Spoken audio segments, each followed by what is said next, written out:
All right, all right, all right. What's going on, everybody? Thank you for tuning in to another edition of the Man Up Real Talk podcast. I am your host with the most, Mr. Michael Wiley, saying greetings and salutations to all of you, our faithful followers and listeners. Look, we appreciate all the likes, the shares, clicks, and downloads, and whatever it is that you do to support this podcast because we know that had it not been for you, there would be no us. For all of you all that's joining us for the first time, I say welcome. And for everyone else, I say welcome back because your boys is back on the air with the Man of Real Talk podcast, podcast for the people. And as you can see, I am not here by myself, for I am with my brother in arms, Mr. Philip Hines, aka Mr. Classic, aka OG Triple OG, who is definitely in the building. What's going on, man? What's going on, bro? Chilling, man. Chilling, man. Can't complain, man. Can't complain. Can't complain. It's Thursday. It's Thursday. It's Let's Talk About It Thursdays. That's how we're gonna do it. Listen, everybody that's in the chat. That's not feedback. At least I don't think it is. Let me check. Hold on 1 second. You hear like an echo or something? Is somebody else talking? Yeah, hold on a second.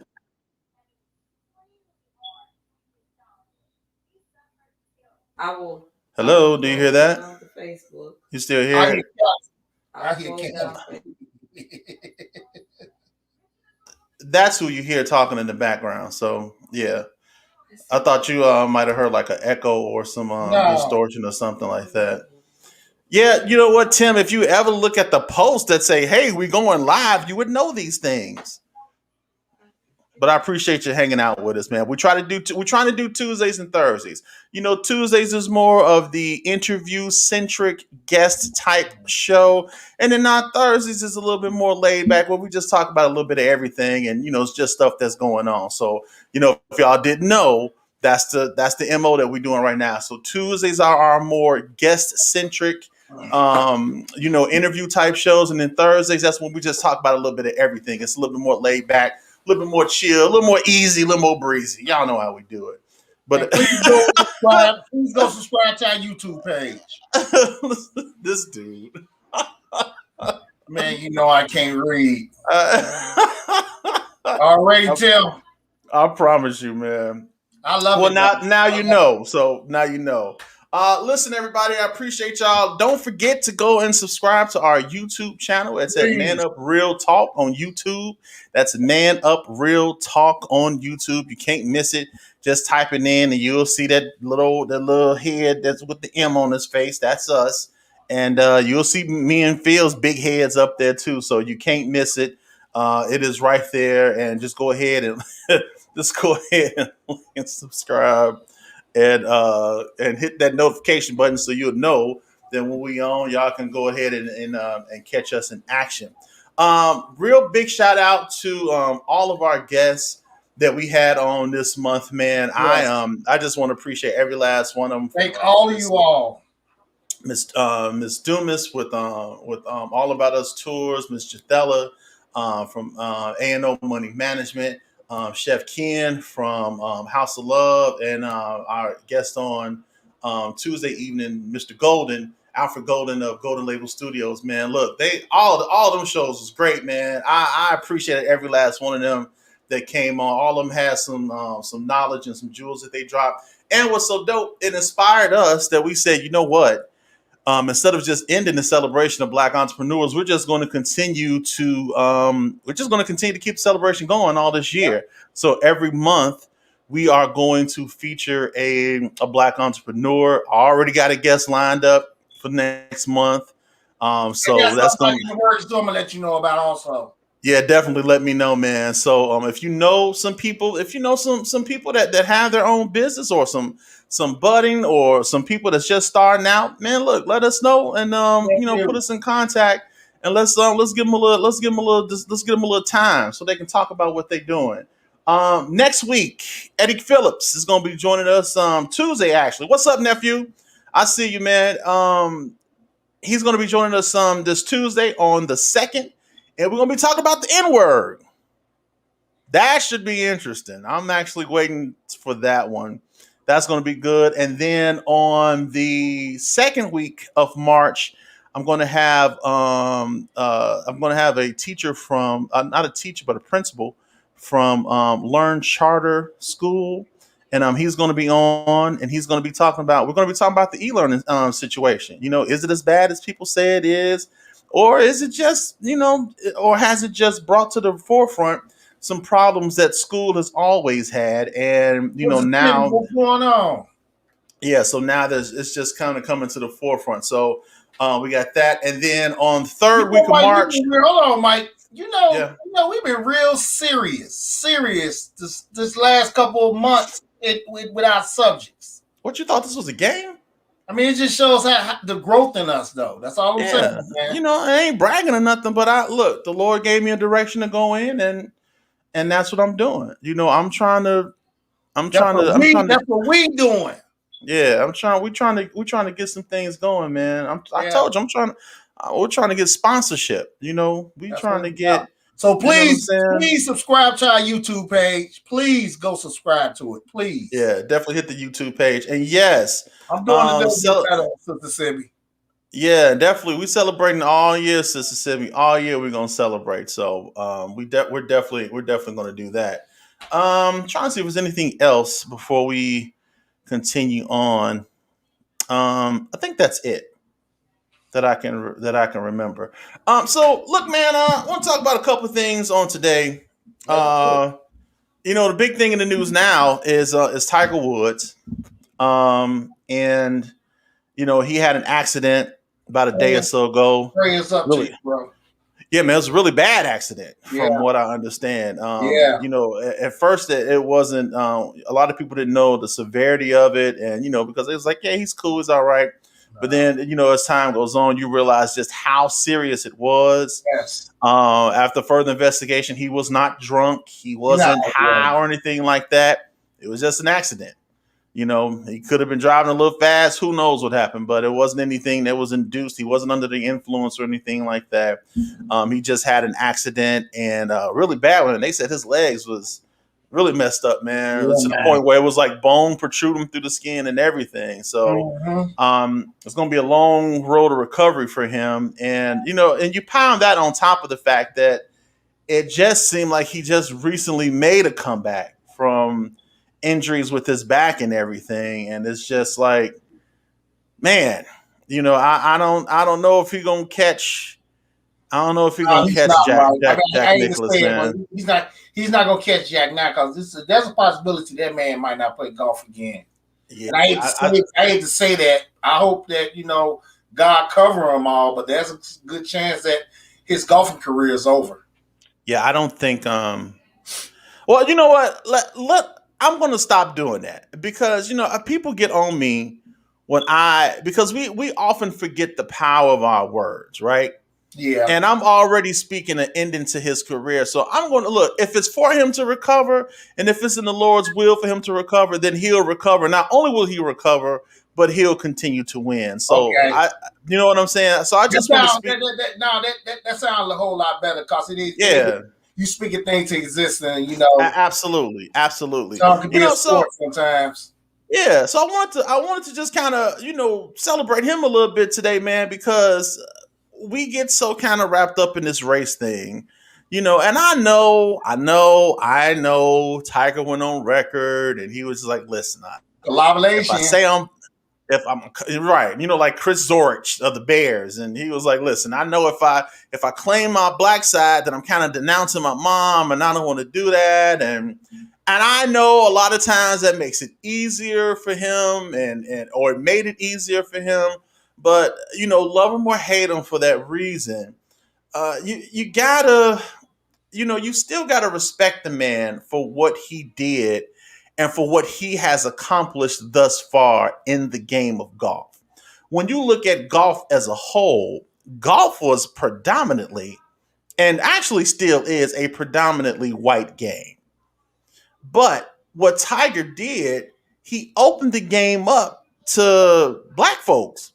If you think about it, I know a lot of brothers that play golf to this day because of Tiger Woods. I tried it a little bit, but it just wasn't me. Let me tell you. Now, I ain't going to get out there and do no 9 and 18 holes, but I'm killer on the putt-putt course. I'm just saying. I'm that Golf, dude. that's a long, drawn out sport. You want me to knock a couple balls down through the windmill? I got you. Over the frog and into the lily pad, no problem. But I ain't playing no real golf. I can't do it. I got mad respect for people that do though. And I'm because of Tiger, I will say that I have a better understanding of the game. I understand hooks and slices. I understand terminologies like roughs and clears and greens, and understand what pars and birdies and all these different things, and about something that at one point in time I had no interest in whatsoever. But because of him, now I do have an interest. And you're right, golf was white, It like was white. I mean like milky white. You understand what I'm saying? And it wasn't no black people in golf. I But mean the only color that was in golf was the jackets that they won, and they was green. but that was a major part of his contribution to black people was it's not a lot of black people. I mean, it's some that was playing golf, but majority of black folks got into golf because of Tiger. Yeah, Believe me. absolutely. Absolutely. And when you talk about impact of the game, I know we often talk about Jordan and how he impacted the game. But when I think about Jordan and, did he have impact on the game? Absolutely. But he didn't he didn't impact the game as much as Tiger Woods did.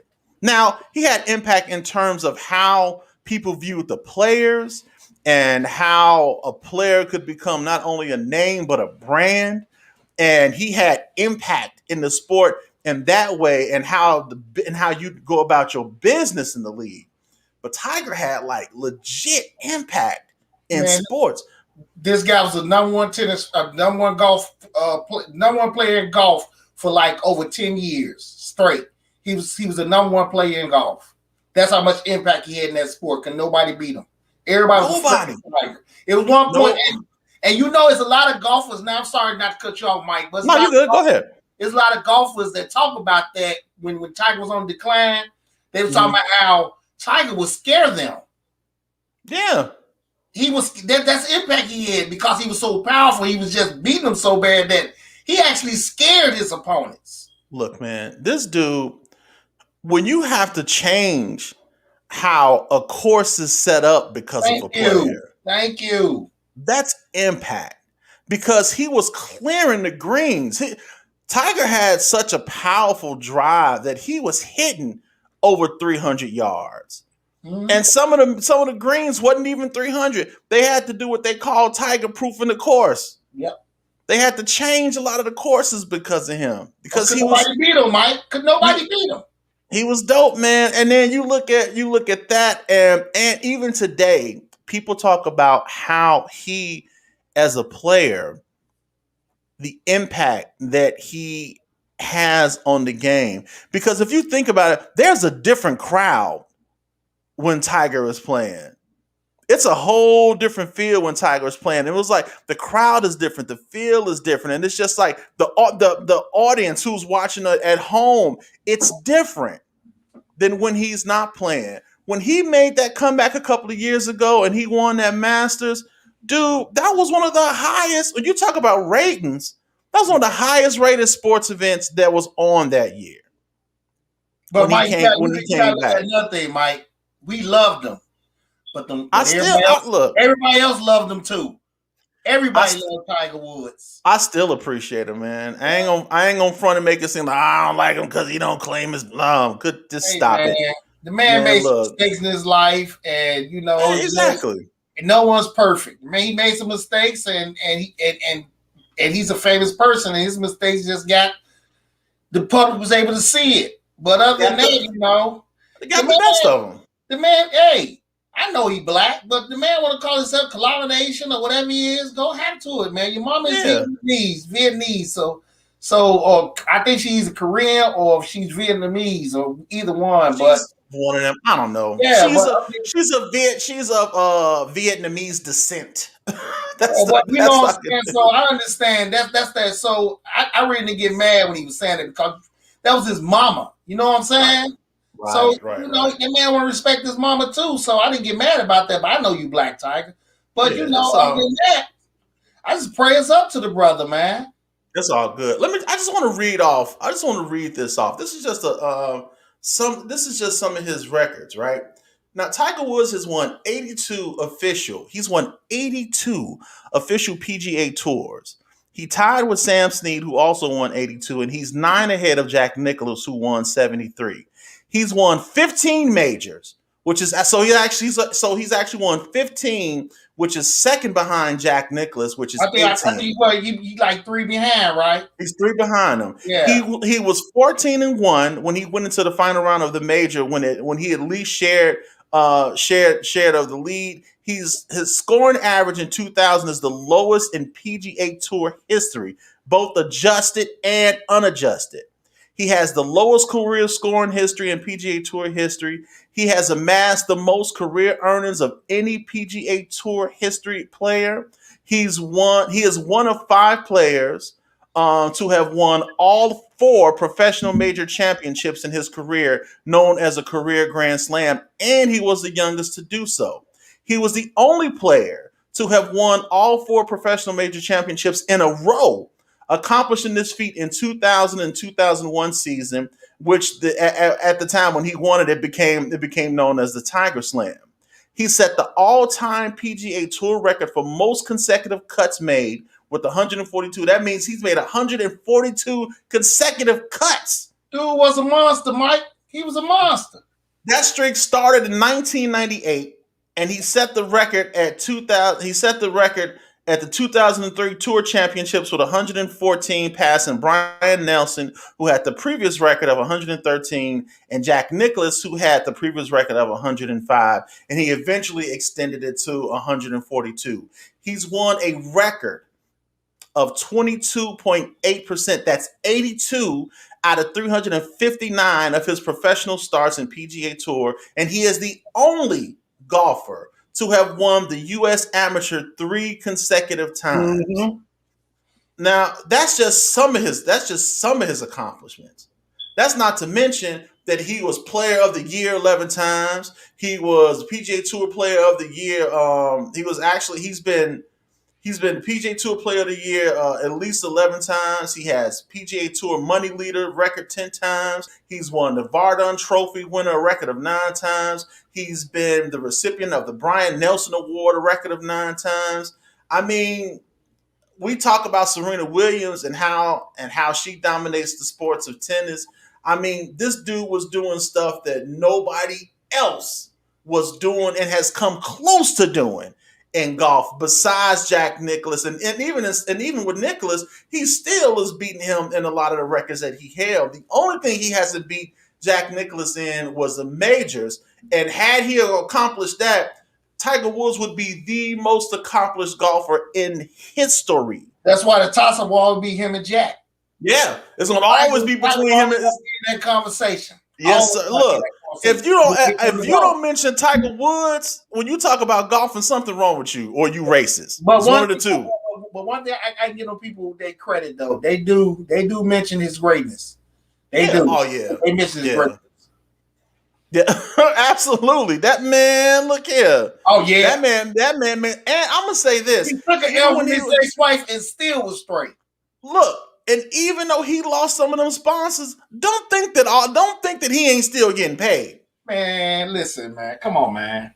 Don't think he ain't still getting paid. Hey, baby, I see you. I appreciate you tuning in, even though you was just up here talking to me. It's all good. I love you still. What's going on, Kelly? Man, look. He was doing his thing. He has done his thing, man. And I look, I'll be hard pressed to find anybody else that has had the same impact in the game of golf. Players like that, but that's in all sports, Mike. When you get certain special players, those don't come around like every day. Players like okay, I'm not a fan of his, but like a LeBron James or Michael Jordan or players like Kevin Durant. Those are the players. They're not just hanging around everywhere. Those are what you call generational players. Yeah, those are. Yeah, those are players that they come around like once in a lifetime. Exactly, and that's what Tiger was. Yeah, he was that guy, man. Yeah, exactly. Yeah. The only compilation. So he man he look, whatever he is, whatever race he claims, and however people see him, man, that dude, what he did for golf, you can't deny it. You can't deny Praying it. for So you, Mike. I hope you get better, man. yeah, man. I hope it, he got a long road to recovery ahead of him, man. But Yeah. I believe he's, I wish him the best, and hope he come back, to finish what he started. Um, moving on to the next subject, I'm watching this video. Yeah. I do not understand what's wrong with our kids. Do people even teach? Do people teach their kids to respect, those that are like? Do people even still teach to respect your elders anymore? No. I ain't even talking about people, just to be respectful of adults. Is No. that even being taught anymore? No. People are teaching their kids to respect them, and that's it. As long as you show me respect, that's the only thing that matters. You can say whatever you want to say to whoever adult in the streets. As long as you respecting me, I'm good. Well, you don't have to care about him, Pastor, but I don't wish anything bad on him. I mean, whether he choose to be black or not, I don't want nothing. I don't wish anything bad on the man. I mean, his racial, what he decides how he wants to represent himself, and racially, I mean, that's his choice. I'm not gonna beat him upside the head about it. I mean, whether he chooses to be black or not, it don't make me no never mind. Because guess what? It ain't affecting me either way. But the man was in an accident. I still wish him well, and I appreciate. And whether you realize it or not, or even appreciate it or not, the man still had an impact in golf, and it was recognized that he was an African American golfer. He may not recognize it, but history will recognize it. We knew he was black, Pastor. Believe me. And when folks read about it, you know what they're gonna say? We knew he was black. They're gonna say Tiger Woods was a black golfer. Yeah. So but like whether I said, but Mike, like I said, I truly feel that he only said that because some of it was Tiger's one of those black guys that didn't grow up with black. You get some black people that didn't grow up with black people, so they kind of feel like they know they black, but they still some way feel like they're not black. But Tiger Mama was one of those Vietnamese or Korean, I don't know which one, because his father met her while he was over serving in one of those wars. That's where he met her at. Okay, so I don't want to stay on this subject, but okay, he needs to be educated. What does he need to be educated on? Because for people who grow up biracial, and let's just say you have someone who grows up with a black parent and a white parent. Are they just supposed to automatically say, "Well, I'm black"?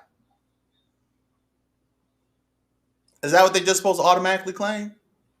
Well, you know what, Mike? Or is it only when the person is in a place of position should he or she claim that he's black? I'm asking for a friend. I can say it all depends on where they was raised.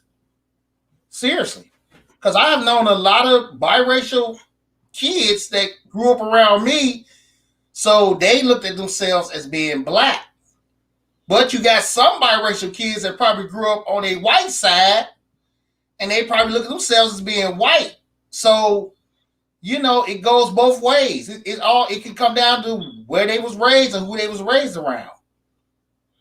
Come on, man.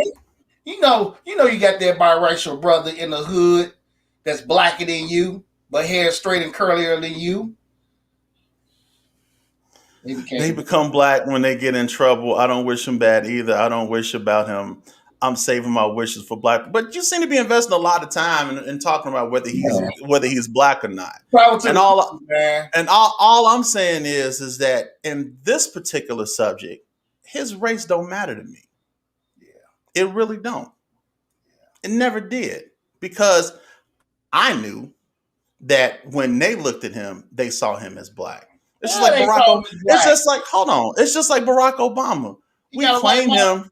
raised by We white claim parents. we claim Barack Obama, but Barack Obama is half Hawaiian. He's half Polynesian. Hey man, listen.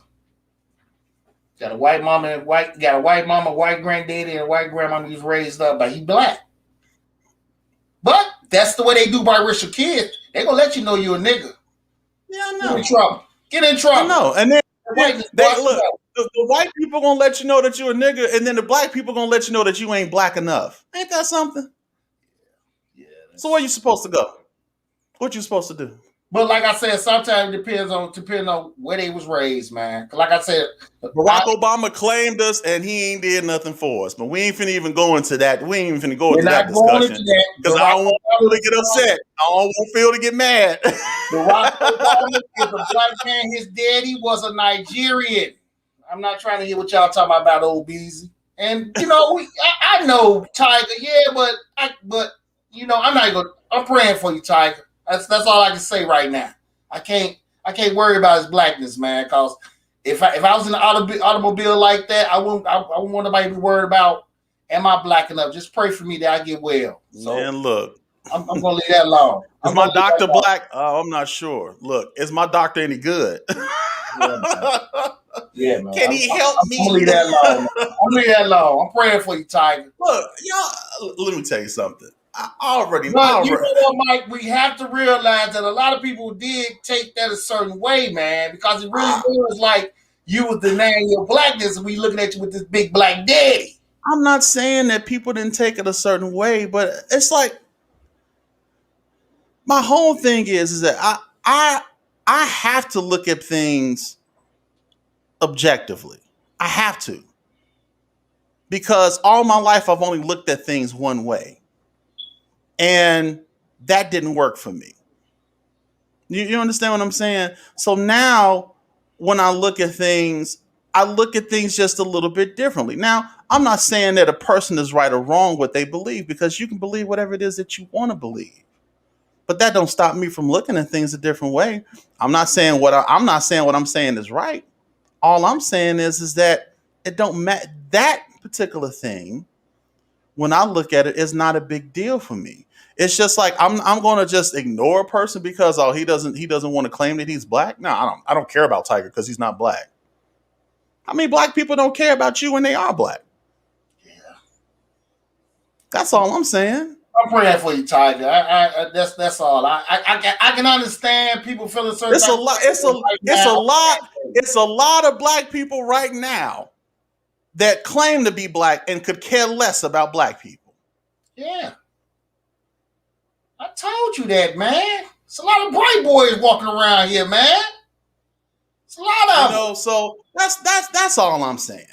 I get it that people that some people got in their feelings about it, but you have to be able to look at it both ways. Especially in these days and times. Days that we going through right now, man. It's like all that, just leave it out the window. Like I said, I understand that people feel a certain type of way because Tiger was bogus on that, but right now, that man might not be. Well, I'm not gonna say it, but just pray for him. That's all. Yeah.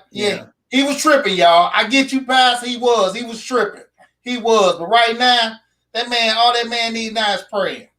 Hey, if you want to be combination, we know that black folks got the dominant gene, man. The original man is black, so our gene is already dominant.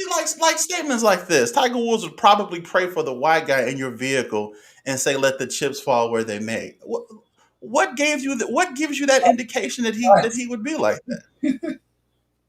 And see, I know some of the things that he's saying, and he might believe them for real. And then sometimes I know he say things to be a little bit antagonistic to promote conversation. That's just what he does. I get that. I know. I get where Pastor coming from, because it was a time when Tiger was being real shady to black people. Seriously, man. But right now, man, just pray for the man, y'all. Do I have to bring up Jordan? Okay, see, now y'all finna make me flip. We not finna bring up Michael Jordan. Ain't got nothing to do with this, Mike. Oh, yes, he does. He absolutely does. Like I said, you can't look at it through one end of the lens. You Let's can't just look at pray it for through one end Tiger, of the y'all. We lens. gonna pray for Tiger, y'all. Pray for him, I y'all. mean, well, y'all, at first we talk about Jordan, how great he is, and oh man, he was just tripping about the Republicans buy shoes too, and he didn't speak up for black people, and he didn't take up for Craig He Hodges and this, that, and donated the to that other. man's Mike. He donated to that man's Now song. he's doing it. No, Now he's doing it. he donated. The man, he did not see people get that story all See, messed up but because but but everybody but thought he was hold on, black. Phil. This is exactly what I'm saying. You see how up in arms you got about Jordan? Just that quick. No, I was going to explain to you that yes, he But said. I know he said it, and I know why he said it. But there were a lot of black people who was offended at the fact that he said it. There were a lot of black people that took offense to that because they thought that him being in the position that he's in, he's a popular athlete. He has a platform that a lot of people don't have. He can say a lot of things on our behalf that can probably help us, and he didn't. He did, And Mike. a lot of black folk, but he is heralded and he is praised and he is still held in the same light that he's always been held in as the GOAT, the great one, the best that ever did it. He is the And GOAT. no one talks about that. No, Tiger Woods says, listen, more, Mike. Tiger Woods says, I don't want to denounce my mom. And some black folks was really in their feelings about that. Yeah. Now, I understood what he was saying. Now, my whole thought process was, I it's honorable what you're doing, but realistically speaking, the world don't see you that way. Yeah. You know what I'm saying? But no matter what. But it's just like right. He said his own people couldn't afford his shoes. So all I'm saying is that if we're going to be we have to be consistent across the board when it comes to our criticism, and we're not.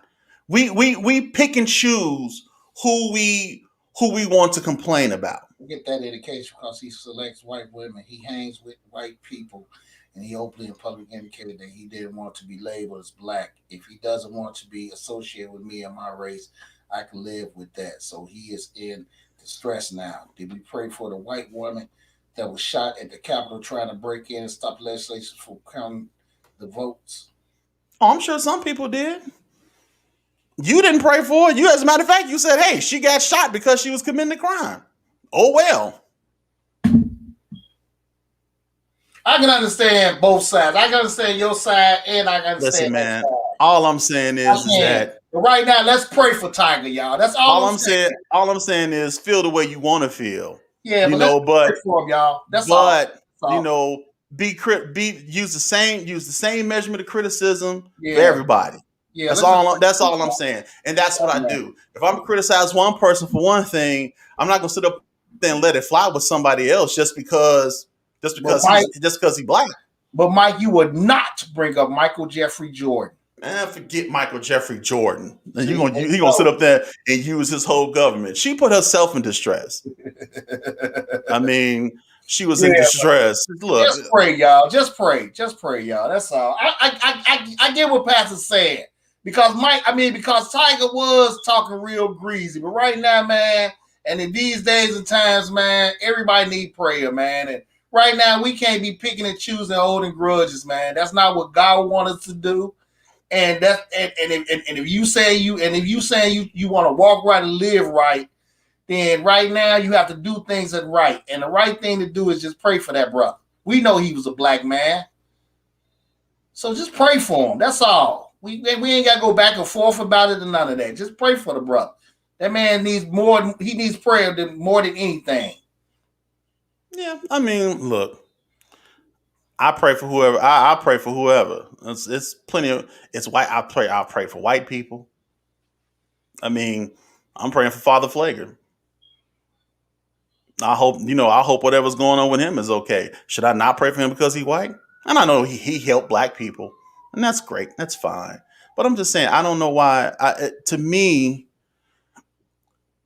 that doesn't matter to me at this particular point in time because it was never. That was to me. That was that's a non-issue to me. Yeah, right now. Because it doesn't, even if he wasn't in the accident, because Tiger Woods being Tiger Woods don't affect me. It just don't. Tiger Woods ain't doing nothing to affect Michael Wiley whatsoever. He didn't do it. Blackness, I can tell I'm gonna be black no matter what. He didn't do anything for me before he got famous. He ain't doing nothing for me now that he's famous. And when he died, he would have done nothing for me. So it makes me know never mind what race he is. Because like I said, there's a lot of black people that I know that ain't helping me. And that's just real talk. There's a lot of black people right now that laugh in your face and want to and wishing and praying for your demise right now. Yeah. And they came up with you. There's a lot of folks right now that laugh, that sit up there and talk about, oh man, you do such a good job. You do such a good job, and want you to fail right now. But I'm supposed to not pray for him because he said he's not black. Yeah, y'all can miss me with that one. I'm not anti-white, but I am pro-black. So yeah, just because I'm pro-black, that don't mean I hate everybody else. It just means I'm for my people. But right now, it's not even about all that. Right now, something that man is going through something. And if you was going through the same thing, Mike, you would want somebody to pray for you. I mean, you know what I'm saying? So that's where I look at it, man. In these days and times, man, it's time for all of us to really start doing the right things. And the right things to do is to pray for people when they need it. That's just my opinion. Pray for Donald Trump. He is in distress because his taxes are. Now, Pastor, listen. Listen. It's going to change. That man go back to New York, man. They're going to lock him up, though. Seriously, man. That sister talking about really coming at his head. Yeah, it should. Look, people talk about freedom of speech. Yeah, you got freedom of speech, but that don't give you the freedom of responsibility of what you said. Yeah, man. People forget that. It's like, yeah, I can say whatever it is that I want to say. Yeah, but you're still responsible for what you still need to be held responsible for what you said. If you talk to racists, Tiger Woods' impact how whites view you, and many of the positions taken up by white conservatives are based on Tiger Woods, Herschel Walker, and others who take their positions. If I talk to racists, the way black people talk about me impact how they see me. Yeah, but that statement, Mike, that statement is true though. What he just said. I'm not saying it's not true. Not saying it's not true. I know that. Like I said, but all that shouldn't matter right now. Just pray for the man, y'all. That's the right thing to do. Right thing to do. That's what God would want you to do. Everyone has the opportunity to get it right as long as they are alive. Yeah. Because all of us get it wrong every now and again. Yeah. Yeah, man. But sometimes we get in our feelings. Yeah, we good, man. We good. But it's that. It's like, but it's little things like that we tend to fight over as people. Right? Like, because he's not claiming to be black. It's like the whole Aunt Jemima thing. Do I really care? I was amazed at how people was up in arms about how they should take Aunt Jemima off of the boxes because of what she represented. And I'm like, well, they don't look at the fact that Aunt Jemima was a real person. And that this person was somebody who was proud of what she did. She was making money to bring home to her family. She toured with the companies to show off the product. She did everything. She was doing stuff that a lot of black people weren't doing at that time. And now since they took her off the box, but see, people don't research that. All they see is the image. And now since they took her off the box, they basically erased her whole legacy. Well, but Mike, we didn't. I told you why they took off the box when George Floyd. But no, it ain't just that. It ain't just that though. It was, but we was rallying for that stuff. We was rallying for that. Right? Because oh my God, that's a racist image, and not even really thinking about what the image was, not even really thinking about where the image came from. But we get caught up in these little petty battles, taking Uncle Ben off the box. Uncle Ben ain't even a real character.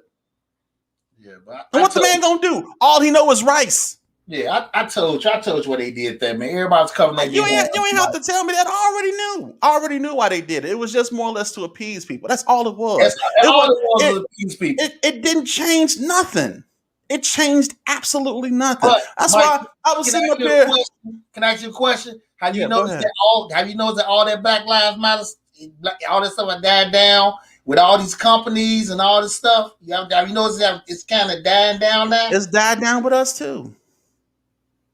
It's died down with us too. As a matter of fact, the only time Black lives really seem to matter is when it's a high-profile case. How many people got killed in the last week here in Chicago?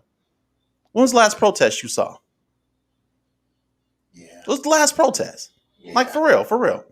And they got old Flager tied up. So, and that's another thing right now, man. What you know what you just brought something? No, we ain't gonna. You know what? We gonna say this discussion.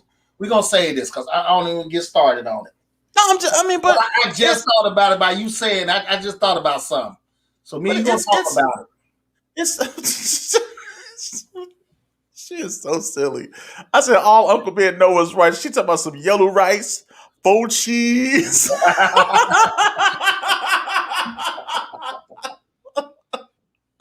Lemon rice, wild rice. That's all Uncle Ben know. And they hey man, can I ask you a question, Mike? I can't. You know what? I can't keep it. I can't keep it in. All right. Why ain't nobody stepped up and continued doing what Flager was doing? Why don't you say what you want to say, Phil? Why ain't no black preacher stepped up to do what Father Flager was doing? Is that what you wanted to say? Yeah, I really didn't want to get into this conversation. I know. I really didn't want to get off this conversation, but when I thought about it, and you was talking about how only high-profile cases. One thing about that dude, and I know I'm not trying to bring him up, but I can say one thing about him: he wasn't just marching for high-profile cases. No, look, let me say this: I don't know what other black preachers are doing because I don't watch other black preachers.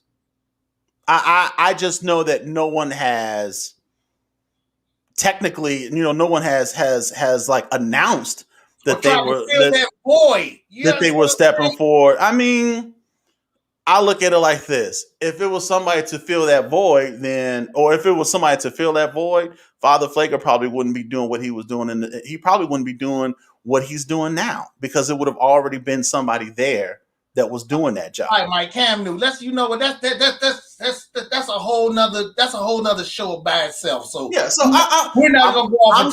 I'm going to say that I don't know what other black preachers are doing. I am hoping that they are, that somebody's doing something somewhere. I don't think they're not doing anything. Yeah, somebody doing something somewhere. Yeah, so I don't want to say that. I don't want to say that ain't nobody doing nothing because I don't know. I really don't know. I don't have my pulse on the city. I don't have my finger of the pulse of the city like that. So I couldn't honestly tell you. I just know that sometimes we get caught up in these little battles that some deem like I give you an example. Like right now, Simpsons been on TV for how long? Like what? 32 years, right? 32 years they've been on TV. And all of a sudden now, people are making this big stink about the people who voice the characters, right? So now they replaced the guy. And I don't know the Simpsons that well. I don't know the characters, but there's a black doctor that's on the Simpsons, and he was voiced by a white guy as far as I knew forever. Yeah. And then they just recently replaced him. Yeah, and now there's a black guy who's voicing his character. They completely took Apu off of the Simpsons because I don't even see Apu on there anymore.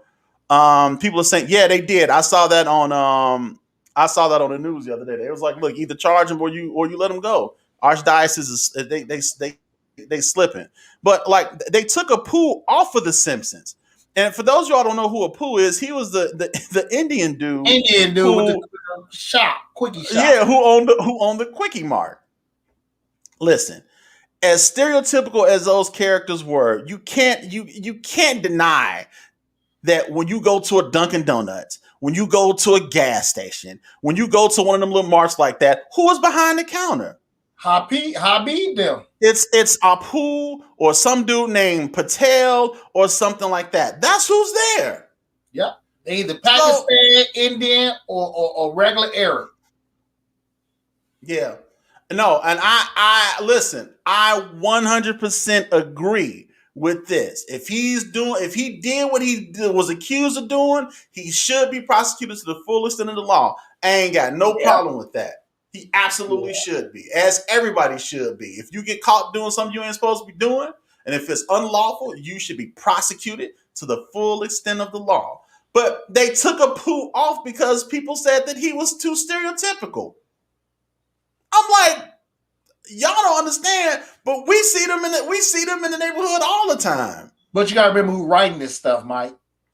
I know it was white writers, but it was some black writers on it too. I'm not saying that it was predominantly black, but yes, it was white writers, right? So people saw that it was like, no, instead of doing, but they didn't. Here's the thing though, they didn't have a problem so much with the characters. What they had the problem with was the people who were voicing the characters were not of that particular ethnicity. So if Apu was actually voiced by an Indian, they probably would not have had a problem with it. The black doctor, because he was not voiced by a black guy, people had an issue with it. It was like, no, he needs to be voiced by a black guy. Now, let me say this. Hollywood has had a habit of whitewashing roles. Yes, sir. We already know that. Let's look at one of y'all favorite movies, The Ten Commandments. Charlton Heston. Moses. No, Cleopatra. Elizabeth Taylor, Cleopatra. Is Charlton Heston Hebrew? Is he even from a state where you even can get a tan? Hey man. Then you had, and just like you said, Elizabeth Taylor was playing Cleopatra. Really? I mean, come on. And I can go down a list of roles where people that was playing roles that should have been played by somebody of that ethnicity. But this is something that people are up in arms about. So my thing is like, okay, well you're and to me this is so trivial. It's so silly to be fighting over this. Because here's my thing. If you're going to fight over that about ethnic representation, then how about the people that's like, you look at the person who right, in the old Western movies, the people who played Indians. Tonto wasn't Indian, he was white. And I take that highly offense because my grandfather was a full-blooded Native American.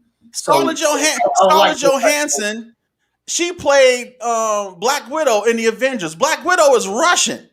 And I know y'all say, well, she can possibly be white. True, but then you look at, she also played in this movie called Ghost in the Machine. The main character that she played was Japanese.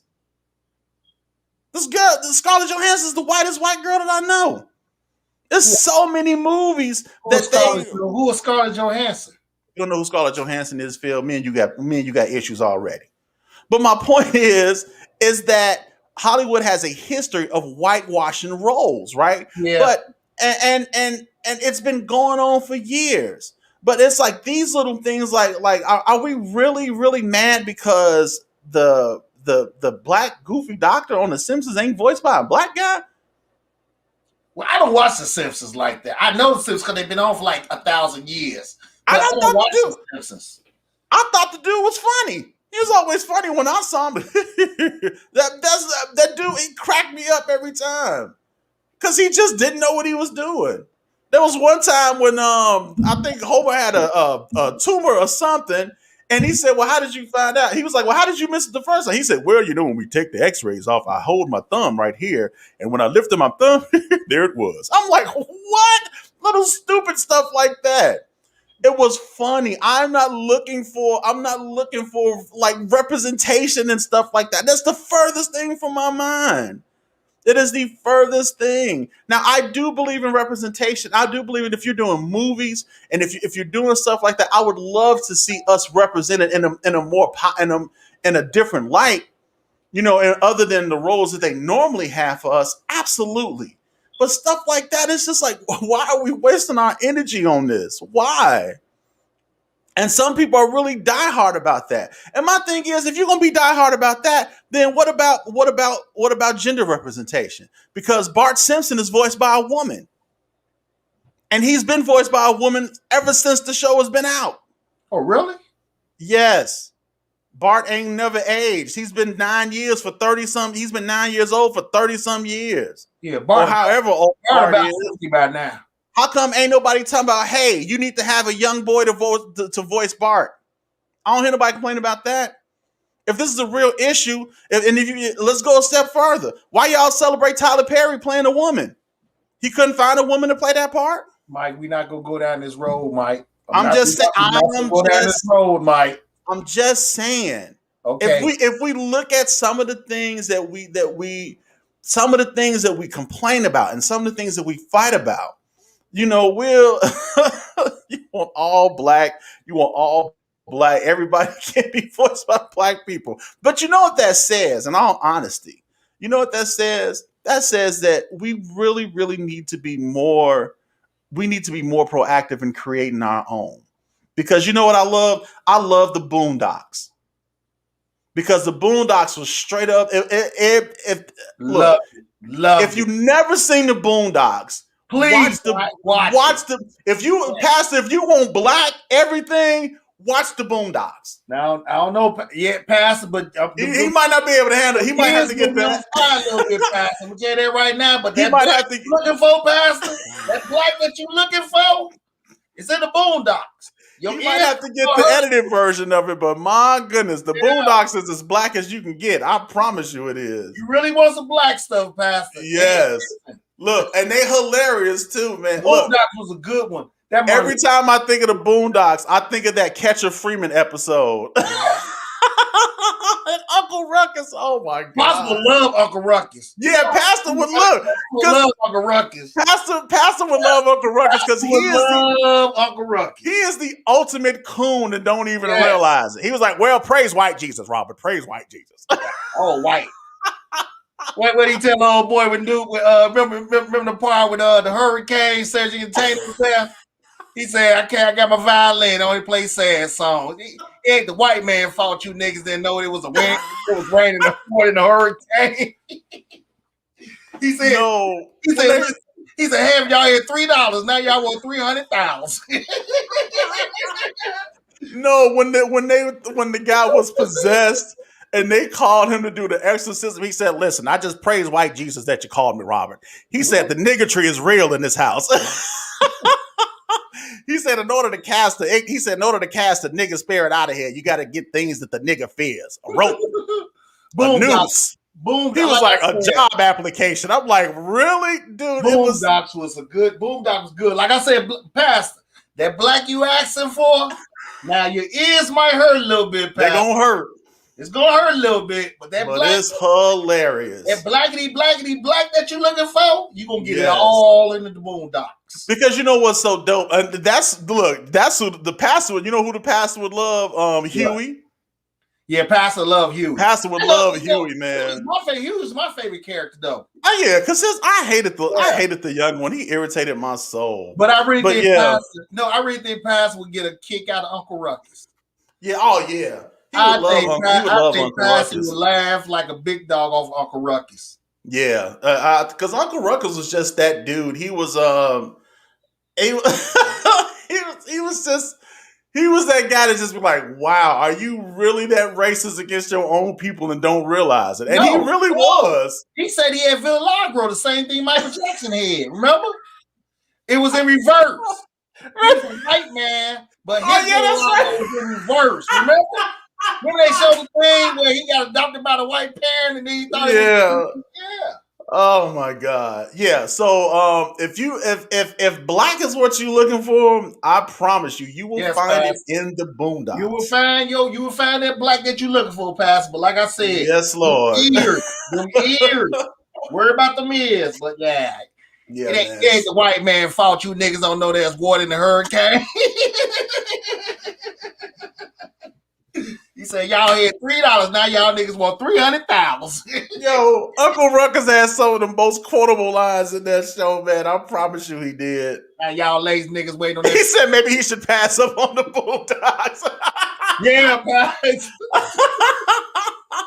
Look, I may have to find you like an edited version of it. Yeah, I think, but yeah, they might have an edited version.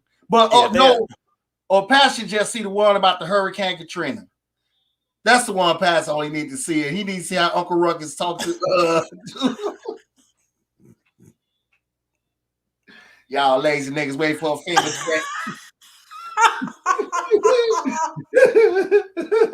y'all want the white man to take care of y'all.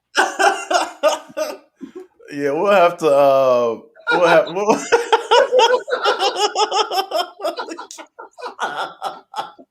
we'll have to find him the edited version. We'll have to find you edited version, Pastor. Oh Lord. You got a violin, only play sad songs. Only play sad songs. Wait, what was that song he started singing when they first came on? He was like, "Don't trust them new niggas over there." No, you remember the Martin Luther King episode? He told Martin Luther King, he said, "I've been chasing you for 43 years trying to bust your head with this brick." Because Martin Luther King, they said he didn't die, he got shot. What's that world famous shot? Shut up. Oh Lord. But you know what was dope about Boondocks? I don't even know how we got on this subject. Boondocks was actually created and written by a young black dude. A young black boy. Magruder was real young. He was real young. Yeah, man. He was real young. And he was real pro-militant. Huey was him. Huey was basically based off of him. Absolutely. Based off him. But like I'm gonna tell you though, some of the things that he it's now that I'm thinking about it, Pastor might not want to watch that. No, Pastor. Because now I'm thinking about the pimp named Slickback. Yeah. Yeah. You gotta say the whole name. Yeah. You gotta say the whole name. You know, like a Tribe Called Quest, a pimp named Slickback. I'm like, yeah, you may not want to watch that. Forget we mentioned it. Let's forget we even mentioned it. I had all 3 episodes on DVD and I don't know what happened to them, man. For real. I put Jackie up on Boondocks. Yeah. Yeah, because she actually voiced both Huey and Riley. And Riley, yeah. Riley was my guy too. Oh, Riley was, oh my God. I would have had to hurt Riley if he was my brother. I promise you I would have. Man, Riley was something else, boy. He was something else, but I forgot what we was talking about. Black representation, yes, and we need it. We need it and stuff. But you know what's dope about stuff like the Boondocks is that it was one of them. It was one of them shows whereas it showed us in the light that and this is sometimes that I get upset about people like when I hear fun fact, Mike. You know Riley. You know where Riley who he was from, right? They were from Chicago. Oh yeah. So they moved to be with their grandfather. When I hear people, because like I know, and this is funny. There are some black people who don't. I know some black people who's not a fan of the Boondocks because they said the show was really ghetto and this, that, and the other. And listen, I'm always when I hear people talk like that, I wonder about this sometimes because we say we want representation, right? We want representation. We want representation.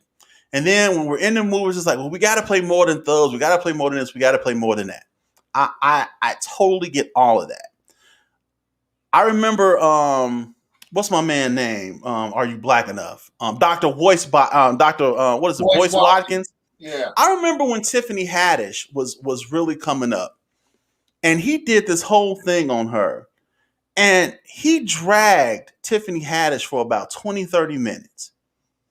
and was calling her ghetto and this, that, and the other, and how she was the ultimate misrepresentation of black women and all these other things. And he was like, I'm happy. Now he was like, I'm happy for her, and I wish her all the success. But I just wonder, could they not have found a better representative for black women?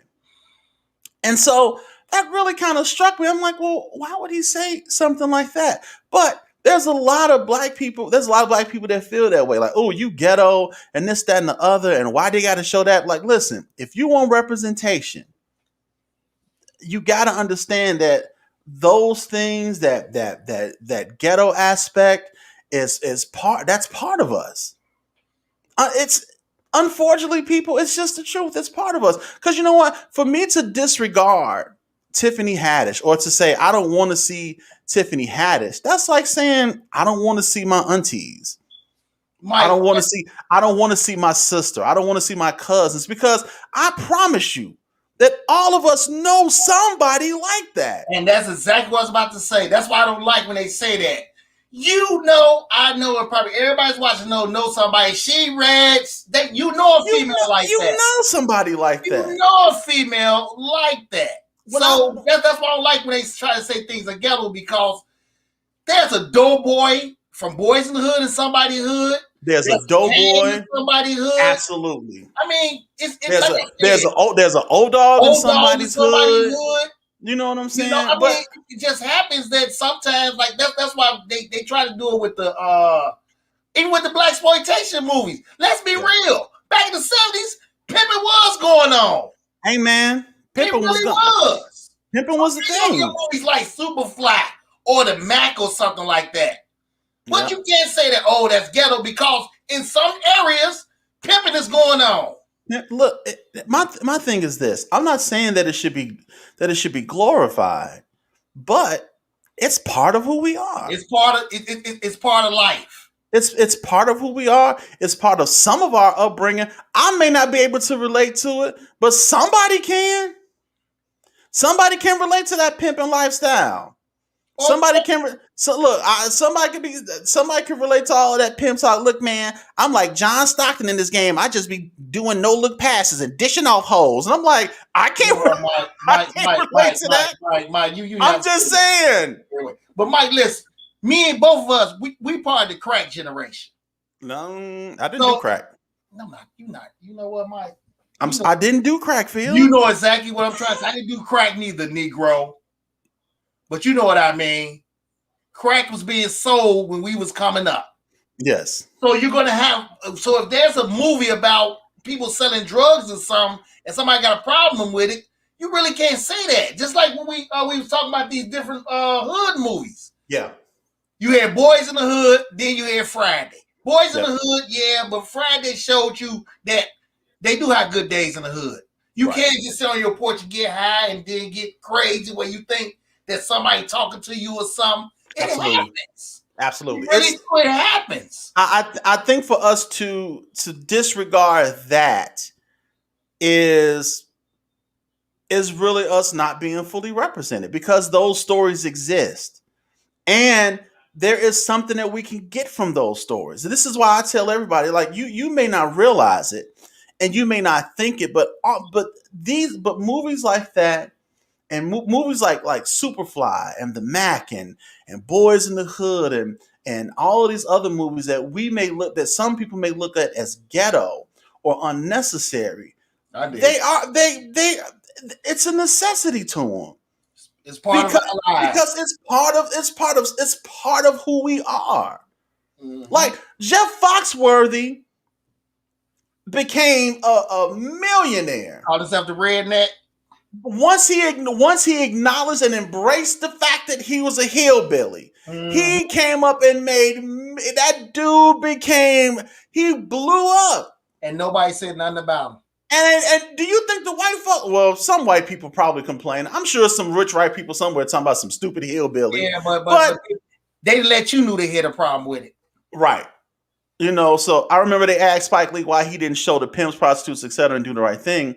He responded, why should I show the side of our community? You know it exists. I know it exists, but I choose to focus on the positive sides of my people. But and that's great. He showed drug addicts in Crooklyn, though. Right. He should. I mean, but Spike Lee showed other things in his movies too.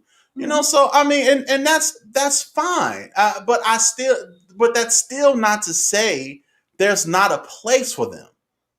You know, I mean, I get it. We know it exists. I would love, and yes, I want to see more movies where and that's why today Bill Cosby is in the situation that he's in because he wanted to buy NBC because the type of programming that he wanted to put on was to show us in a more positive light, was to put, you understand what I'm saying, and they didn't want that.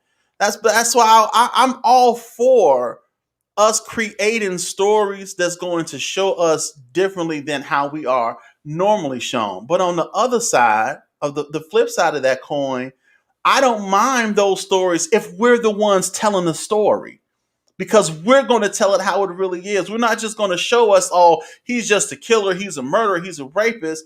We're going to show you what caused him to be that way because most likely it was something situational that you look at the stuff that goes on in the hood. A lot of these dudes out here ain't out here because they ain't out in the street because they want to be in the street. Niggas ain't selling drugs because they want to sell drugs. You think niggas wake up every day want to look over their shoulders? Mike, if you watch Boys in the Hood, Furious tells Trey why Doughboy turned out the way he is. When he was a little boy, he said, you watch them, they ain't got no father over there raising them right. And you're going to see how they grew up. He told us that. I know. So what I'm saying is that I think it's a place for all of those stories, but I would rather for us to tell it than to have, some dude and some dude in Hollywood making it, trying to make it seem like he know what's going on in the hood because they don't normally. No, but that was John Singleton. So he I know. Mike, but you know what, Mike? What we gotta stop doing? We gotta stop just saying that that's the only movies they make. There have been several black movies where nobody killing nobody. There were several black movies that spotlighted black professionals. Absolutely. Several black movies. Best Man. Yep. One was a football player. The other one was a teacher. The other one was a number one book selling writer. And Terrence Howard, dude, his old man owned hotels and stuff, and he wanted him to take over. He was just a player. Yeah, Terrence Howard was just a player, though. That's all. About last night. Kevin Hart dude with the colorful eyes. They worked at an ad company. Michael Ealy, yeah, they're professionals, so we can't. But you know, there have been black movies that spotlighted both sides. They spotlighted the hood side and they spotlighted black professional sides. Yeah, I definitely think that if it's just like I believe that we can benefit from full representation, right?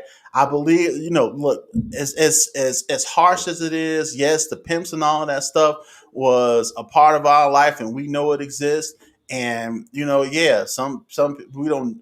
I would rather if you're going to tell that story, I would rather, like I said, I would rather somebody that lived it or that experienced it or was part of it tell a story, because it would be more authentic, other than the stories that Hollywood try to push off on us. That's all I'm saying.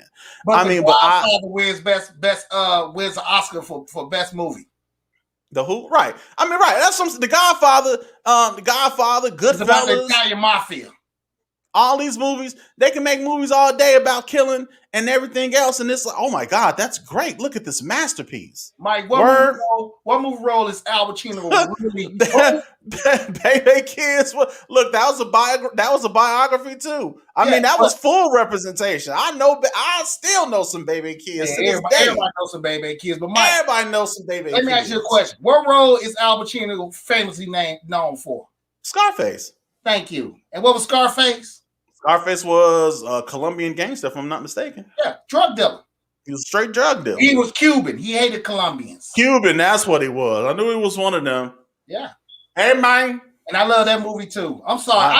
I know you do. All you Negroes. No, I love hood movies, and I love movies that's not about the hood. I'm sorry. Negroes and your gangster movies. I enjoy them. Run! And they shot Ricky, man. He had a scholarship. Here's my thing about Ricky. They killed Coach Cheeks under the doggone L train, and he was about to go to college. What did Ricky have a scholarship in? He was a running back. in high school. So you mean to tell me that he never ran a slant?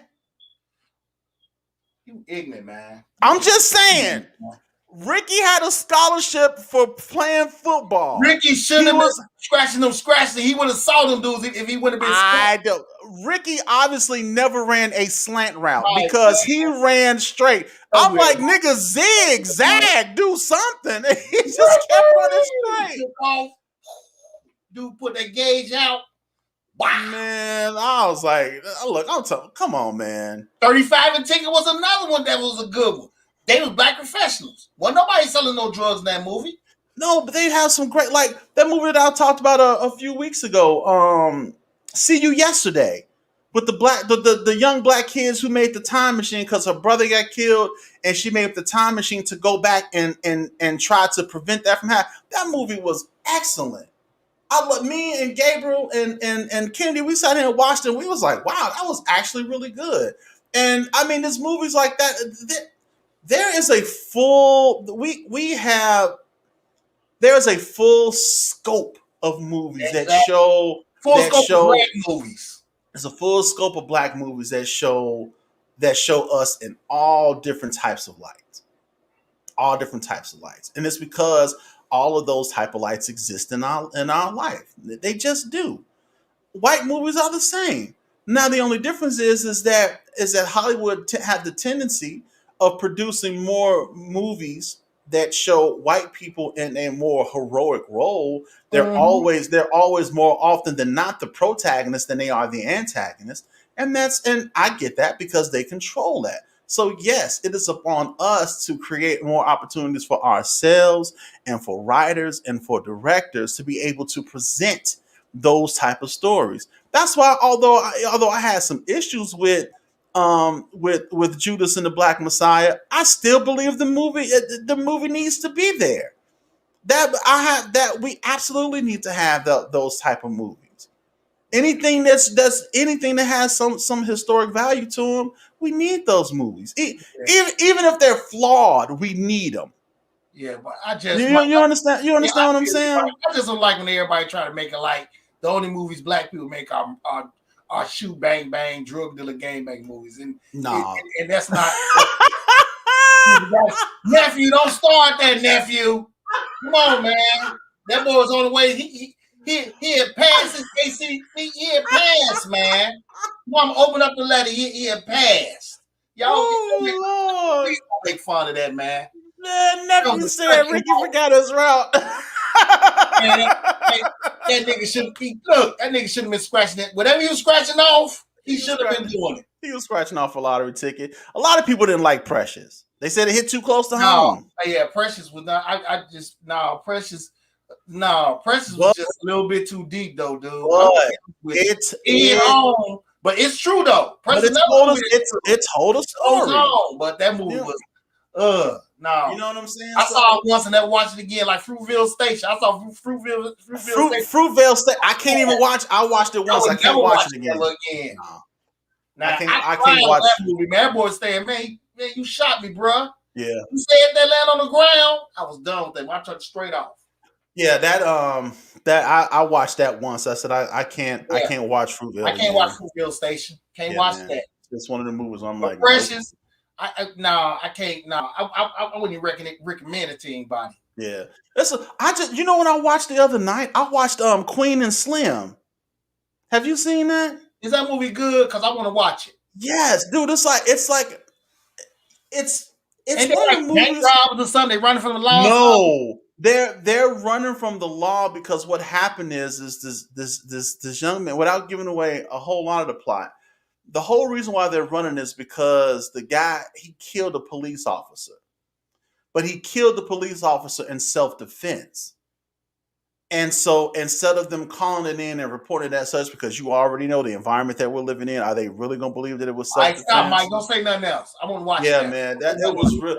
And people, what I didn't like is that people tried to write it off as like they were Bonnie and Clyde, and they were not Bonnie and Clyde.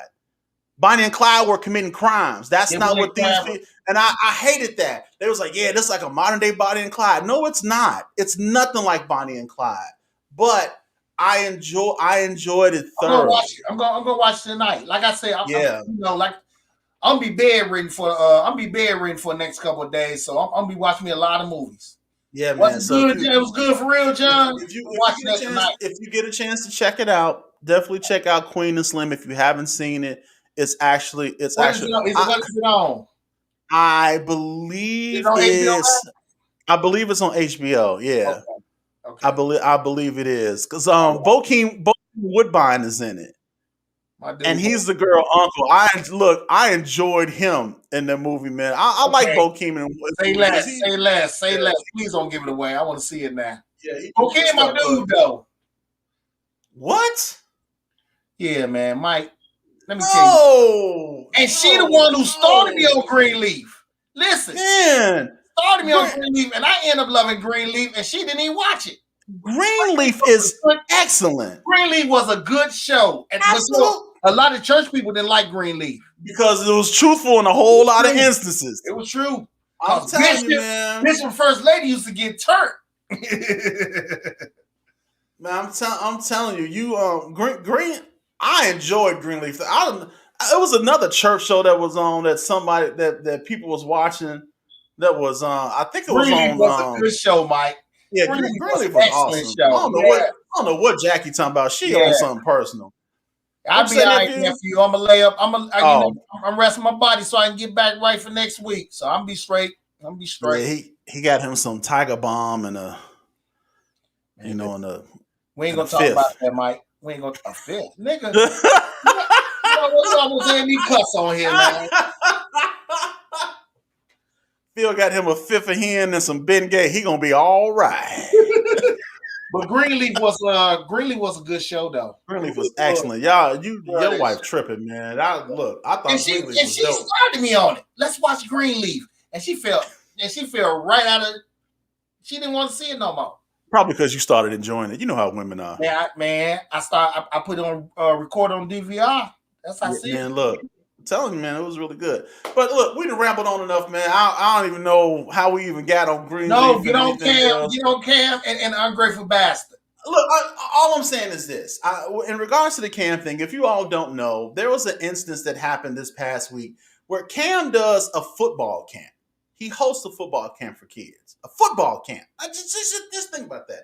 This man is taking time out of his schedule, and he's holding a camp for high school football players. Exactly. He's bringing in other professional players, and they giving them tips and running drills and everything with them.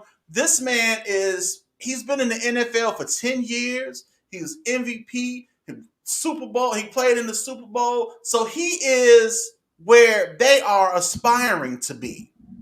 You understand what I'm saying? So this one little disrespectful little bastard, I don't even know why, he started talking about, he started calling Cam a free agent and was saying all this other stuff. And at first Cam kind of came at him. It was like, but I'm rich, which I thought was funny. And he kept saying, but you're a free agent, And he was like, but I'm rich. And then I think Cam was like, wait a minute, where's your dad? Let's do that. Let's talk to your dad. Where's he at? Because you're being a little disrespectful right now. And then the coach had a conversation with him and everything. Then eventually the young man issued an apology that I don't think he wrote. Keep your apology. But he issued an apology talking about my parents didn't raise me this way, and they raised me to do this, and they raised me to do that. Yeah, your parents raised you exactly that way. Yeah, I was sitting up there looking at that. I said, you know what? We have to be more careful in how we raise our kids, right? Especially when it comes to other people doing stuff for them. Exactly. Because here is an inconvenient truth for some of y'all. Some of y'all got some ungrateful kids. Because, and I shouldn't say y'all, some of us have some ungrateful kids because we made them that way. We gave them everything that they asked for. We never taught them the value of $1. And we spoiled them because of some things that we didn't have. And I don't want my kids not to have what I had, and I want them to be better. I'm not going to raise my kids the way my mama and daddy raised me. And if you turned out all right, that shouldn't be a problem. Exactly. My whole thing is that now you done raise a whole generation of ungrateful little spoiled bastards that expecting people to give them stuff. Spoiled entitled kids, man. Come on, dude. There's a lot of stuff these kids got now, man. I couldn't dream of that. Couldn't dream of that. This man, he's sponsoring a camp for you to come to get some skills, to get some tips, to get, for you to get to hopefully to maybe one day make it to where he's been. Mike, basically, he's giving back, and this ungrateful bastard is not appreciative. He's giving back, and you wanna try to front for social media. Mm-hmm. Yeah, I would have got idiot. I would have got told to tell you go get your dad so I can slap the mess out of him. That's what he said. He was like, you know what? Go get your dad. And I respected Cam about that. He was like, go get your dad. Let's talk to your dad. And then the coach was trying to smooth stuff over. He was like, no, coach, we good. We squashed it. Cam probably was ready to go at his father for that.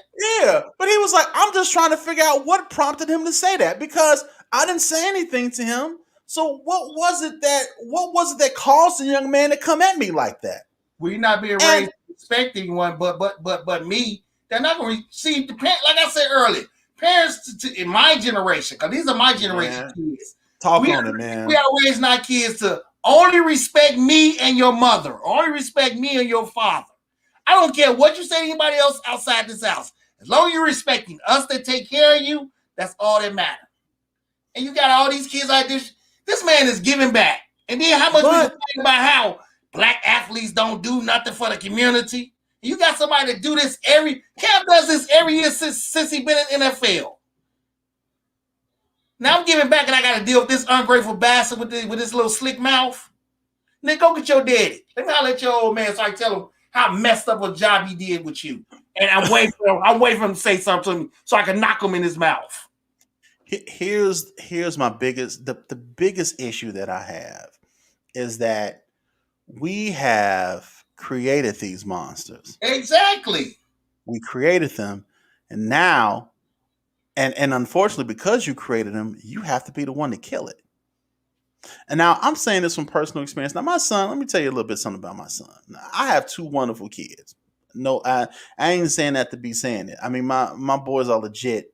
I think they dope. They definitely are like the better version of me in every way possible, right?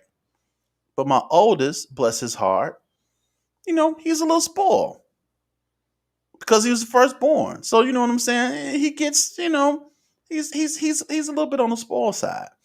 And Michael is very much he likes things. Michael's fly. He likes to dress. He likes his shoes, and he likes to match his shoes with this, and he likes that stuff. Listen, when he had a job, before he went off to school, when he was working, he was making pretty decent. He was making a pretty decent amount of money, for 18-year-old. Hey, you ain't got no bills, you ain't got no kids. That money going in your pocket. He was making pretty decent money. Every time I looked up, and I used to joke with this about Phil. I said, man, every time I look up, it's a new shoebox that I see in his room. Now, you look at, and these weren't just like these weren't no work shoes. No. And Phil can attest to this. Every time I looked up, there's a new pair of Jordans. Nephew, stay fresh at the feet and stay fresh at the fits. Yes, a new pair of Jordans, and yes, and I mean, $230. It got to the point where I didn't see your son wearing the same shoes. Like it's like he was switching up. Like it's like, let me tell you something. It was to the point where he would change his shoes sometimes 2 or 3 times a day. Yeah. Now, I'm not even saying that as an exaggeration. Wow, you ain't exaggerating. Nephew was fresh. He was fresh. I looked in the closet one day, and and I'm not even saying this as a joke. He had about $3,000 worth of shoes in his closet. $3,000 worth of shoes. Now, I said, now is that his fault because he's spending money like that, or was it my fault because I didn't teach him how to spend and teach him what to spend it on? So I blamed me for that because I thought I taught him better in regards to the value of $1. Now, let me counteract that and say there's nothing wrong with spending the money that you make on the things that you like. But when it comes to our kids, we have to do better when it comes to teaching them the value of $1 and understanding that these shoes ain't valuable. And putting money up is going to do you more of a service than buying these shoes. Yeah, you're gonna be fresh today, but you're gonna be broke tomorrow. But that's what it's about right now with these young folks, man. You know, we always there, Mike. You know what I'm saying? Like I said, Right. we always there.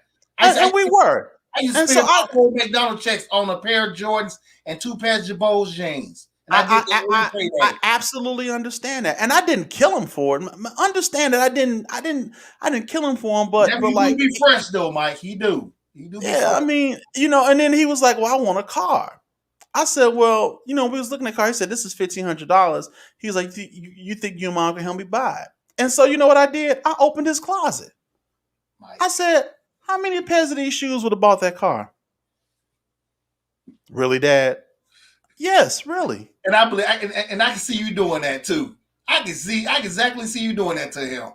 I mean, I'm just saying, and no, John, and look, I ain't gonna even front.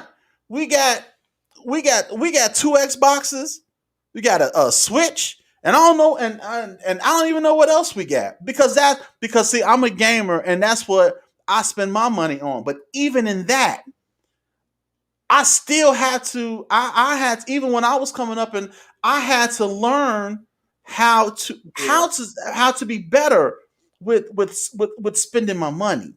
And unfortunately, because of that, when we don't teach them those things, they become a little bit ungrateful because they don't appreciate stuff.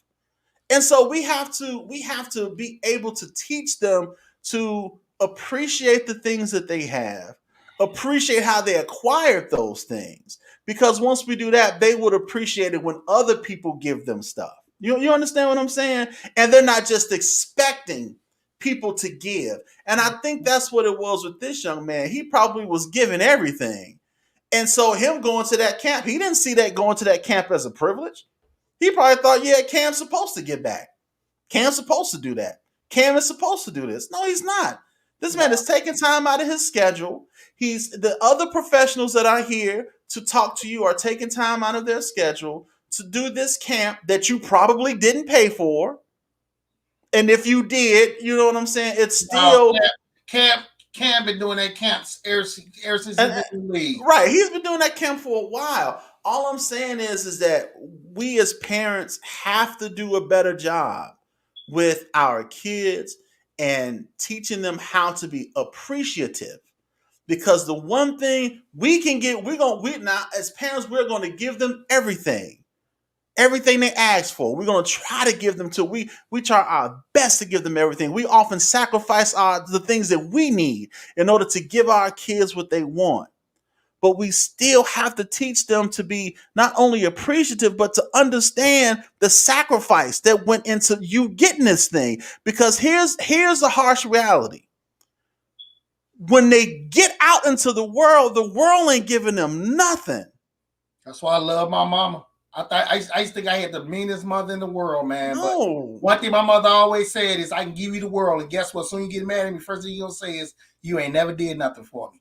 Yes, exactly, Jackie. Learn how to take care of the things that you have, because you living in a world now where something like they get creases in their shoes and they going to buy new ones. I'm like, well, if you walking in the shoes, you don't expect them to get a crease. I do not understand. And like I said, it's nothing wrong, parents. If you giving your kids everything, if you have it and you give them everything, that's fine. But just be cautious. Be cautious when you do that. And teach them in the process. When you give it, teach them and value of things, and let them know. Listen, Dad had to work to give you this. Yeah, man. I struggle I sacrificed to give you this. Nobody gave this to me for me to give it to you. Because, like I said, when they get out in the world ain't gonna give them nothing, and it's gonna be a shock to their system. Yeah. But when they realize that the stuff that they want, they're gonna have to earn it. Once again, Mike, our generation, man, we want to switch the game up. So a lot of us start looking at our kids like they were pieces of gold. I mean, that's what happened. You spoil them, you made them entitled, and once they get older, they really ain't trying. They expect you to do it. Yeah, I know, but I'm saying this because I'm guilty of that. And like I said, he's a good kid. And anything that he has, I will say, a lot of stuff that he has, he worked for it and he bought it on his own. But it was still my responsibility to teach him the value. You did the right thing, Mike, but you gotta still look at it. Nephew young. So right now he's not seeing the whole picture the way you see it. No, he's seeing it now because he down in school right now. Oh, now yeah, he's seeing it. In school because yes, sir. He's still in high school. I just want to be fresh. Yeah. So I want. Now it's like, Dad, can you send me some money for water? Times hard, nephew. I said, "You good, son?" He was like, "Yeah, I'm straight." That's why I always like, tell okay. you going to college. Please listen to that theme song for Different World. It's a different world from where you come from. It's a whole different world. Really is. It's a totally different world. So I just watched that video and I just thought, like, man, you know what? It's just a young man who just grew up who just don't appreciate stuff. He just didn't. Because I promise you, if it was a young man who struggled and he didn't have everything and didn't have those opportunities, he appreciated that camp. It's always like that. And he was grateful. It's always like that. I'm just throwing caution in the air, parents. Listen, man, give your kids the world if you can, but just teach them the cost of the world and let them know that there is a cost that's associated with the stuff that they have and that it ain't going to always just come easy to you. It's not going to always come easy, but if you work hard and you stay diligent, you can get anything in the world that you want. And I honestly believe that. But we got to stop raising disrespectful, spoiled children. We need to do better with teaching them how to appreciate not only what they get, but how to appreciate people. Stop saying I let my kids express themselves. Yeah, that's man. I said that 11 years ago, and everybody hated me for that. I said that when they 13 and 14 years old talking back to you, all I want to know is it still them expressing themselves? Are they? No, because now they're being disrespectful. Now they, all beforehand. Are they still expressing themselves? That's right. All beforehand. Oh my God, it's so cute. When they was younger, it was cute, and I let my kids. I let them speak with their mind. I let them express out their heart, and I don't try to kill their spirits. Exactly. Like kill their spirits. And now they 16. They ain't listening to you, and they back talk you. All I want to know is it still you letting them get what they got to get off their mind? Right. That's all I want to know. I hate it when I heard people say that. I let my kids express themselves. You stupid. You stupid. You roll for that. Yeah, Terry. Oh, really? Terry come from over there. Yeah, he is. I remember. I think I remember them doing those camps too. Terry Cummings used to do he support the Roots Picnic in Ada Park too. He supported the basketball. I played a couple of them games up there when I was younger, but that's all I want to know. Is it still your kids expressing themselves? Yeah, look. And again, we are all of us are guilty. We all are guilty of spoiling our kids. Well, I'm gonna be real. I spoiled my kids when they was like young. When they got older, it wasn't no spoiling no more. Cause I hear parents that talk to me hard.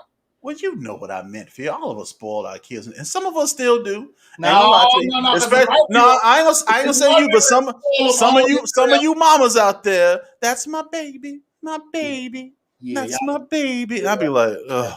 Yeah. Stop it. Yeah. Just stop. Yeah. But it's all. But you know what, Mike? You got some men like that too. I know a couple of men that's worse than the mothers. But I'm be real. Oh, yeah. I'm be real with you. I didn't believe in spoiling kids. Now when they babies, that's cool, but I didn't believe it was cause I was. Look, Jackie looking because she know what I'm talking about. So she guilty. I know you guilty. Guilty. Your sister guilty too. Y'all be killing me with that. That's my baby, my babies. He's 30. That's my baby. Like Littlefield. Littlefield is 28 years old, Mike. Mm-hmm. And his mother is like that with him. And this one, look, I ain't gonna even talk about this one right here. Cause she is oh my God. We ain't gonna even talk about Jennifer. She is a straight up, you're like, you would be on a wanted poster in the post office for how you have had a hand in spoiling children, ma'am. We're not going to even go there. Not even gonna go You there. know what, Jackie and Kelly them all, they not only spoil their kids, they spoil they nieces. They spoil everybody else's. I'm like, how you do that? Kelly and Jennifer's not just spoiling their kids, they spoiling Kenny and they spoil everybody's kids. I'm like, Lord Mo Jesus. and Gabe and Yes. and Jazz. So that's the sisters spoiling. So all them kids are being spoiled, not just by the mothers, they being spoiled by everybody.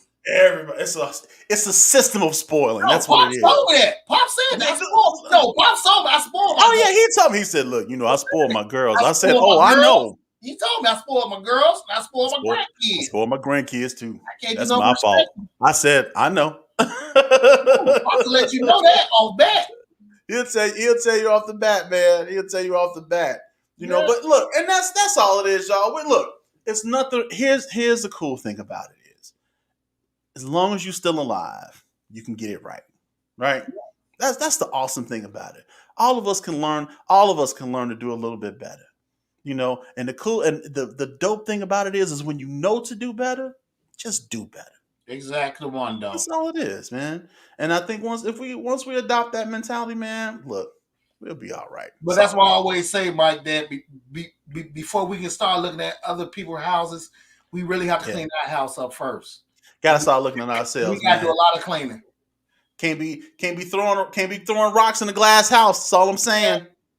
Can't do it. So look here, people. Man, we've been doing this hour 38 minutes. I am so sorry for holding y'all this long, man. Yeah, but evidently they enjoyed it because they still on. So yeah, man. But the conversation goes where it goes, and sometimes it extends past 60 minutes. So we appreciate you. Look at this. Look. Speaking of which, there are no bad kids. That's a lie. Yeah, that's a lie from the pit. It's some bad kids. You love kids with your deep soul. Yes, kids out here. Phil, let me tell y'all this, and then I'm gonna let y'all go.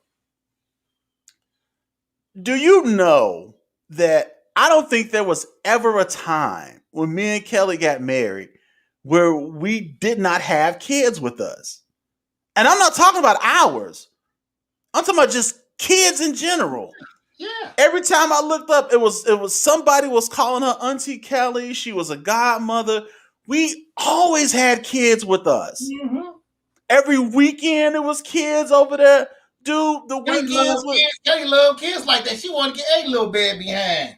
Oh Lord. Love kids, but I think all of them. I think the way Kelly and Jacqueline was raised, I think they just loved kids like that because that family. They got that family love for kids like that now.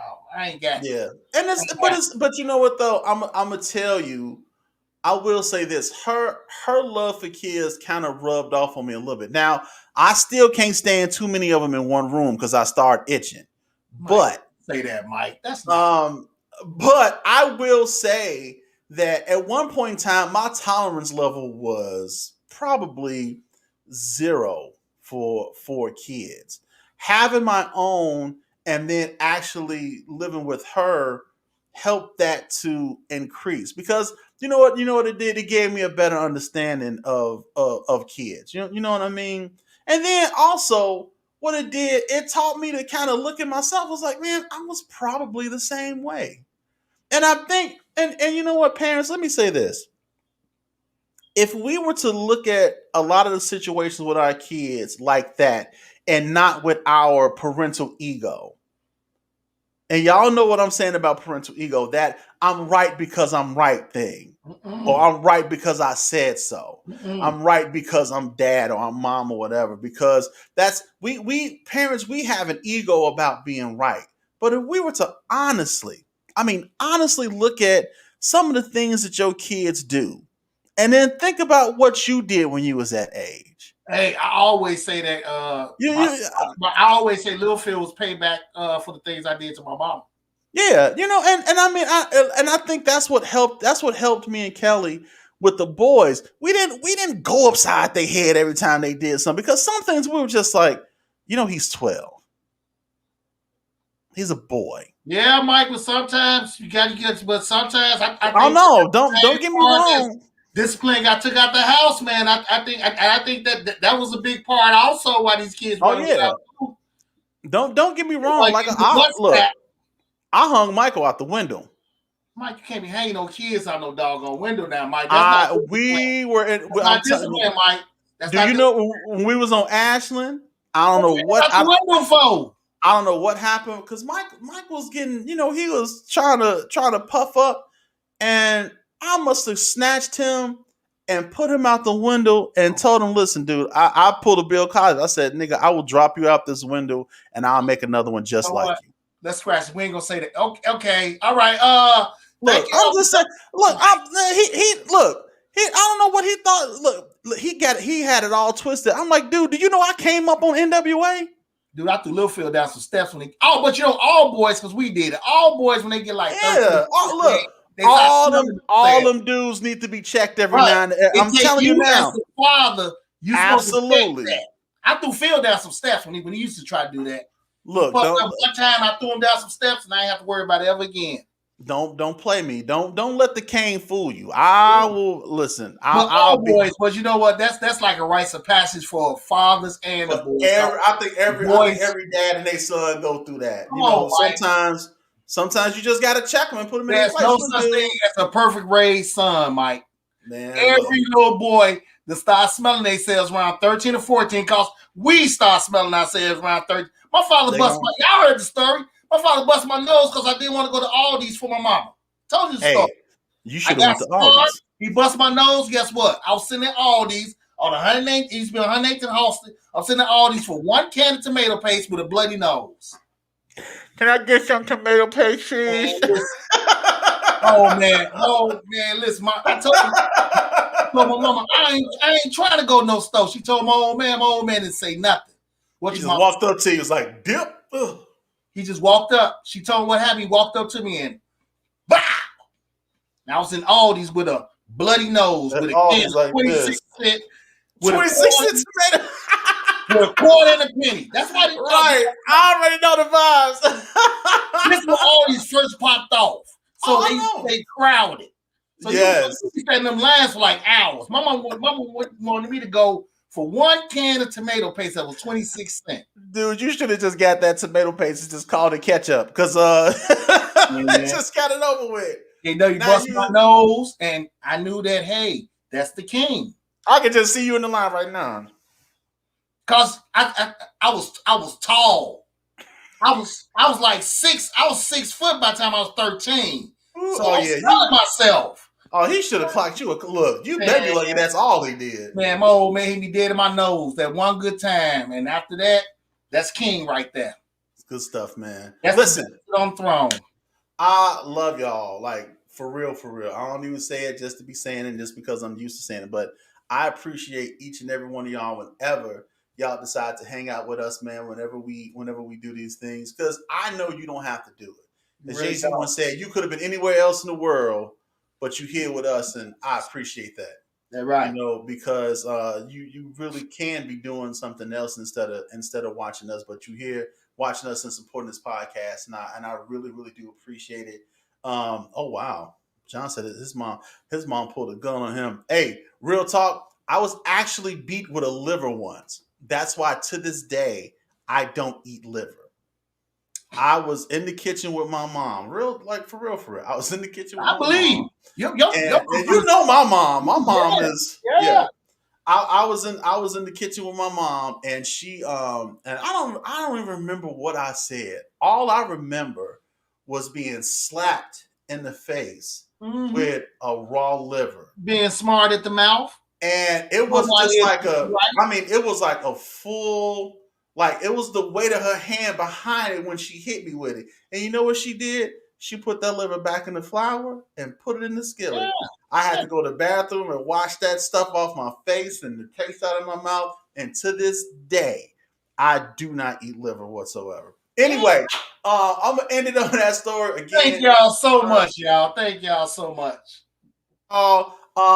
Remember, catch up with us on this coming Tuesday. We're going to have Dr. Eddie Phillips. He's going to be joining us. We're going to be talking about the N-word, y'all. So that's going to be a really interesting topic. So looking forward to seeing y'all on this coming Tuesday. That's March 2nd. Again, we are going to be celebrating entrepreneurs throughout the entire year. We're not going to shut it down just because Black History is over. We're going to be shut.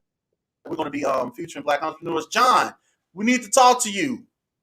Definitely need to talk to you, my friend. Yeah, we gonna talk soon. So make sure y'all catch those episodes, man. We love y'all. We appreciate y'all. And until we talk again, y'all get 2 fingers to the side. Holla at your boys because we out. Peace.